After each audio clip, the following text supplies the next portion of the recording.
YouTube! Welcome back to my channel. My name is Emma and I create art videos. So today's video is part 2 of the series that I'm doing at the moment, which is all about my setup and how I create videos and the different software, hardware, everything that I use to do so. So in this video, part 2, I'm going to be talking about the way that I first started and the programs that I use as free software, which is mainly Windows Movie Maker. And I love that program, but I also wanted to upgrade and start using something a little bit more technical, I suppose, and I'll tell you all about that program, which is Lightworks, and that's also a free program. So that's what I'm going to be talking about in this video, and a couple of other free softwares that I do use to help me along the way. And then if you haven't seen part 1 was all about my equipment that I use, my camera and everything like that, and my computer, and then part 3, which is yet to come, will be all about the final process of getting everything uploaded and scheduled and thumbnails and things like that. So stay tuned for that one, which will probably be uploaded in a couple of weeks' time. As I said in the last video, I am trying to keep everything budget friendly, and this is actually all of the things that I use. I think that there's definitely better programs out there that you're going to pay a lot more for, but especially when you're beginning, you don't need all of that stuff. You just need a program that's going to work and that is going to suit your needs, and that is something that I have found. It's taken me a while and I've kind of made do with what I had, but that's what I want to share with you guys, and I want to share the experience so that if you're going through something similar or trying to start your own YouTube channel, or just looking for tips to make your editing process a lot quicker or more efficient, then that's something that I can help with. So this is basically what Movie Maker looks like. This came with Windows, so it doesn't cost me anything to use. I have used this from the very beginning and I find it really easy to use. You just select the videos that you want to import and it will just import them straight into the program. It does take a little while for them to import, so if they are large files or really good quality files, it can take longer. If you have recently used that, like my intro, you'll notice that that one just uploaded straight away because it's already been uploaded once before and doesn't need to be uploaded again. But a lot of the time you'll be using new content, so of course it is going to take a while to upload, and then you'll notice that the little time symbol disappears once it's ready to start editing. One thing I have noticed is that you do not want to start editing until everything is uploaded correctly, because otherwise it will lag out and it will stop working. It is really easy to copy and paste, really easy to rotate. So as you would have seen in the previous video, I do film upside down a lot of the time. So you literally just click that rotate left or right button and you instantly have the video in the right direction. It's also really easy to use captions. You can select the amount of time that you want that caption to appear. You just delete it if you don't want it there. You can select pretty much anything and go into all of the options. So you've got your edit screen, which will allow you to change the sound of each individual clip, the speed of the clip, so you can speed it up if you need to, which is how I do a lot of my, well, all of my speed drawings. And then you've got a trim function. So at the start of the video, obviously there'll be a little section that you want to remove. So you just drag it to where you need it and then do the same at the end and save it. So this editing function is super easy to use and super quick. If you've made lots of mistakes within that one clip, you just copy and paste the clip a few different times and then change the lengths that you want it, crop it all out and save it all. You can then go into the home section. You can add different pictures, music. You can add your voice recording over the top if you need to. It is so easy and so straightforward. It would really be hard to mess up, and there's plenty of tutorials on how to do this as well. My music tends to always be quite loud, so I use this section here, the mixer, to turn the music down, and that way you can actually hear what I'm saying over the top of the music, which is super helpful. And you've also got all of the options there to add like title pages or captions, as we were doing before as well. If you do record a voiceover and there are long pauses, or there's a pause at the start that you need to cut off, the same with music, you just select that specific line, drag the marker to where you want it to be, and then you can just right click on it and select the set end point or set start point, and that will actually crop the music or the voiceover. And you can do the same for the video as well. It is very straightforward. If you're wanting to add a couple more fancier options, you do have animations. So this will add an effect as it goes from screen to screen. I like putting them in every now and again, but I don't use them very often. Same with the visual effects. It's quite hard to change any of the brightness settings or anything like that. It's kind of, if you film it well, then you can use that footage in this program. It's kind of hard to edit the actual footage or audio. It is a very basic editing program. And as for exporting or saving your video, once you have finished everything, it is as simple as clicking on the save or export button, and then you have a whole heap of different options that you can save in. I always save in Android 1080p or Windows 1080p because that is obviously the format that I film in, so I want the video quality to be the best that it possibly can be. It does take a little bit longer to save, but in my opinion it's definitely worth it, because then you can view that footage in HD through YouTube once you upload that video as well. So it does take a little while to save, as I said, but it overall is a very, very simple and easy program to use. Okay, so this is Lightworks, and you can see it loading on the screen now. It looks entirely different. The entire interface is very, very, very different and more complicated than Windows Movie Maker. You can see a project that I've already created there, and you just go up to the top left and click on Create New Project, and it will bring up the options for a new project. I don't know a lot about this, and I don't know a lot about frame rates or anything like that, so I've kind of just been winging it, going along as I have. I've found that 30 frames per second is what works best for me at this stage.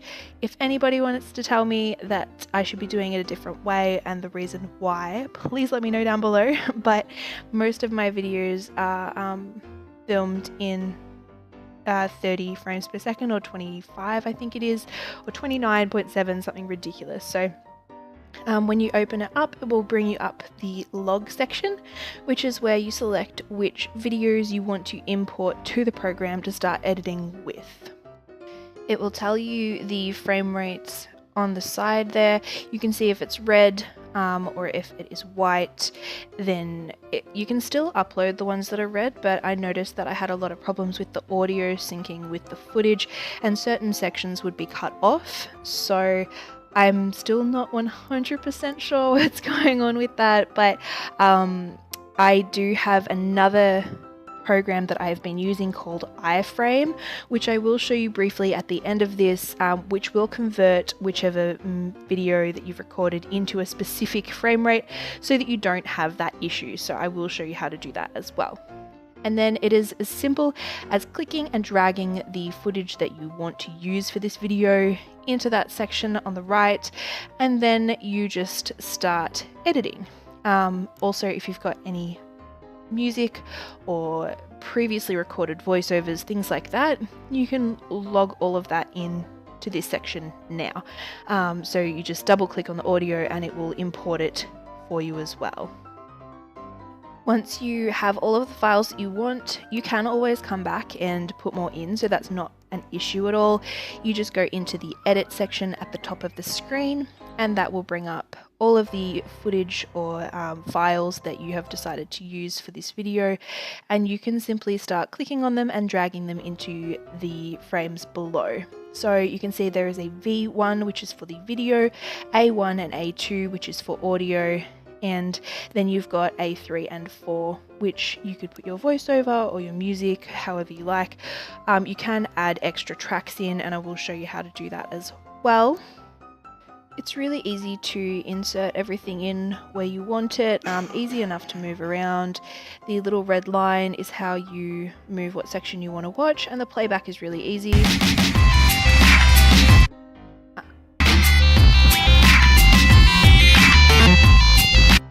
The volume is also really easy to change. You can hear all of the wind noise in the background, so you can actually go to the audio section, and there is a line in the middle of the audio clip, and you just pull that all the way down to the bottom, and it actually mutes the sound of that video. So you can change the sound of anything, like any of the clips. You can move it up or down to arrange the sound the way that you want it to.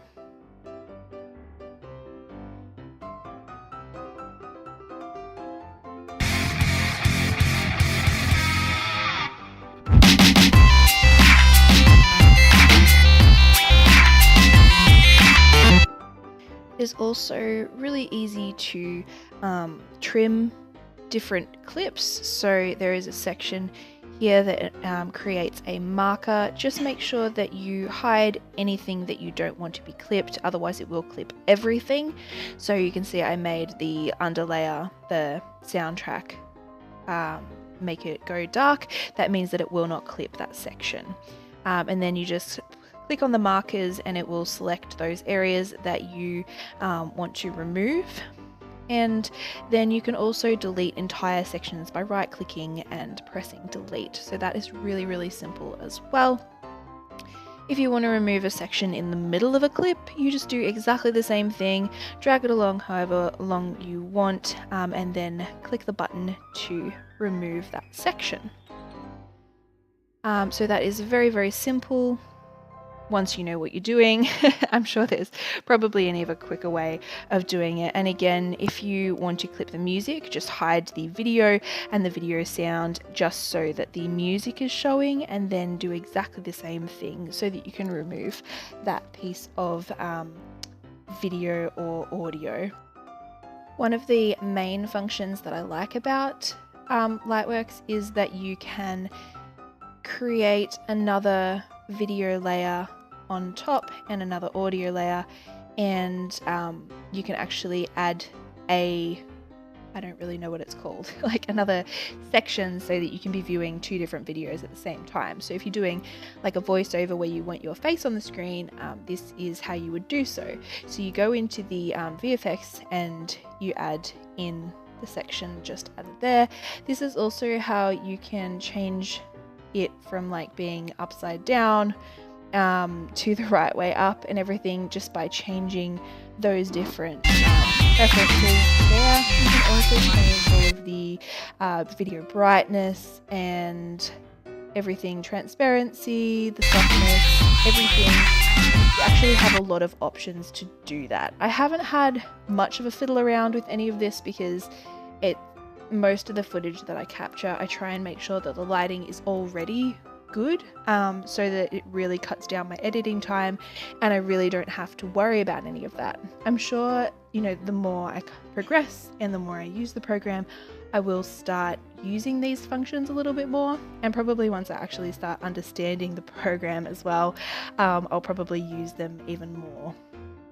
Sorry, this section is a little bit more all over the place. I still don't quite know what I'm doing with it. I've only been using this program for about a month or so, so I'm literally just telling you how I currently use it and the functions that I'm aware of.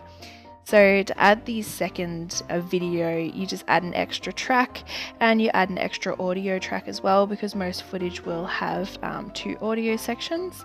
And then you just click and drag the video file that you want to be on top, and make sure that it is in V1, because that will appear above the other video. And just make sure that you hide everything else so that you're only editing that one screen. You need to go to VFX and add this effect so that it actually allows you to change the video, and then you just make it smaller and move it around however you want to do so that it will appear on the screen where you need it at the size that you want it. And then yeah, just change the sound as needed, and that is exactly how you put another video file on top of the main video that you're playing with. I did not explain that very well. Again, it's probably because I don't really know what I'm doing. If you have any tutorials or any suggestions on how I can make this easier for myself, I would love to hear them, because I am still very much learning how to use this program.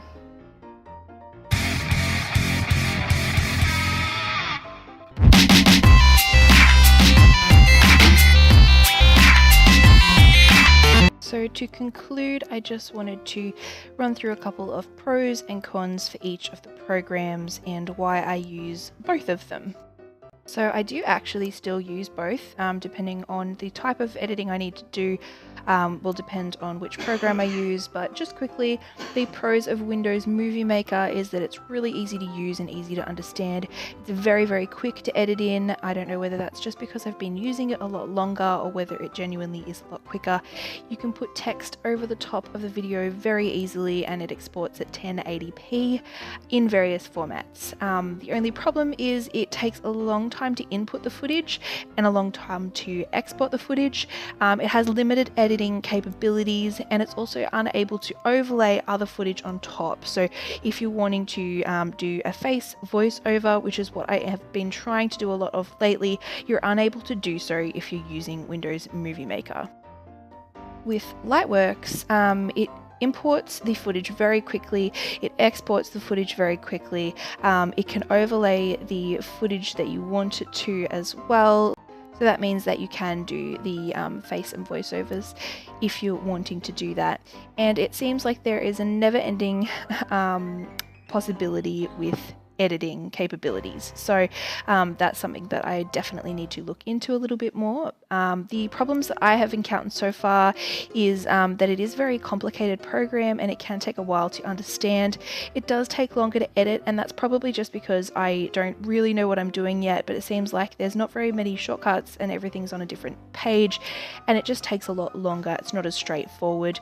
If you're only using the free version of Lightworks, you can only export at 720p. So you don't have that higher quality even if you are filming in a higher quality. So that can be a little bit annoying as well. And you just got to fiddle around a little bit longer, which is a little bit frustrating. This program here is the EyeFrame that I was talking about earlier.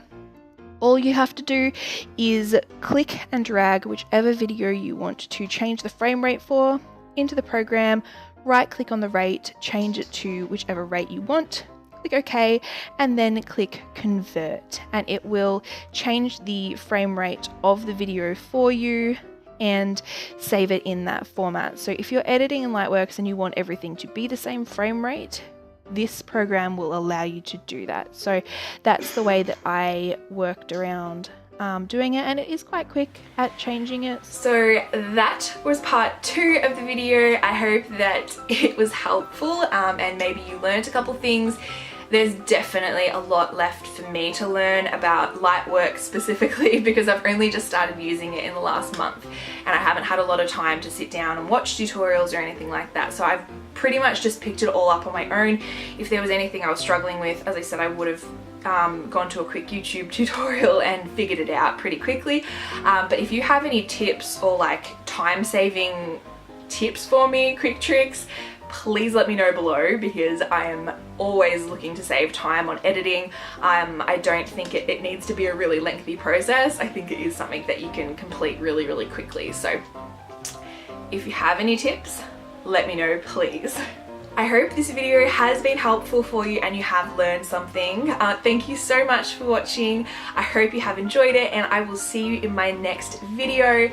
The next one will probably be another art video just to change it up a little bit, and then in 2 weeks time I will upload, or in 1 week, because I'm uploading 2 a week at the moment. Whenever it's up, you will see the next video in this series, which will be part 3, and that is the final process of uploading everything, the thumbnails and scheduling and things like that. So stay tuned for that video. I'll see you in the next one, guys. Bye!